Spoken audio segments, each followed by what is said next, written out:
আমরা এখন ইউই গভর্নমেন্টের রিপ্লাইয়ের জন্য অপেক্ষা করছি। তার সর্বশেষ অবস্থান সম্পর্কে আমরা যতটুকু জানি ফেডারেল পুলিশের কাছেই আছে, তাদের হেফাজতেই আছে।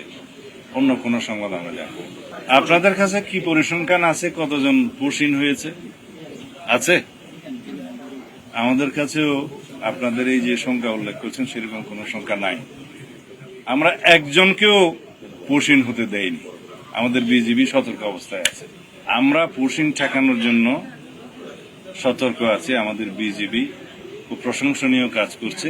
প্রত্যেকটা বর্ডারে যেখানে যেখানে পুশিংয়ের চেষ্টা হচ্ছে সেখানে তারা বাধা দিচ্ছে এবং আমরা ডিপ্লোম্যাটিক্যালি তাদেরকে আহ্বান জানিয়েছি, যদি সেরকম কোনো বাংলাদেশি নাগরিক সে দেশে অবস্থান করে থাকে তাহলে পররাষ্ট্র মন্ত্রণালয়ের মাধ্যমে তাদের তালিকা যেন প্রদান করে।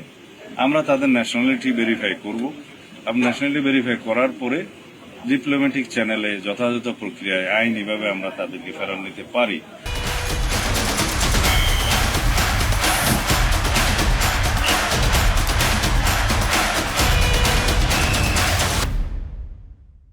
সেরকম কিছু ইন্ডিয়ান ন্যাশনালও আমাদের এখানে পুশিন হয়ে এসছে। আদালতের মাধ্যমে তাদেরকে যথাযথ জিম্মায় দেওয়া হয়েছে, এরকম আছে। তো এটা বর্ডার ইস্যুটা দুই দেশের মধ্যে সবসময় একই রকম অবস্থায় থাকে তেমন নয়। তো যেহেতু পশ্চিমবঙ্গে একটা নির্বাচন হয়েছে, নির্বাচন পরবর্তী যে নতুন ওখানে স্টেট গভর্নমেন্ট আসীন হয়েছে, তাদের কিছু হয়তো নির্বাচনী এজেন্ডা ছিল, সেই হিসাবে হয়তো তারা এটা প্রদর্শন করতে পারে যে তারা বিদেশি নাগরিক থাকলে করবে, ফেরত পাঠাবে। বাট এই প্রক্রিয়াটা যথাযথ নয়।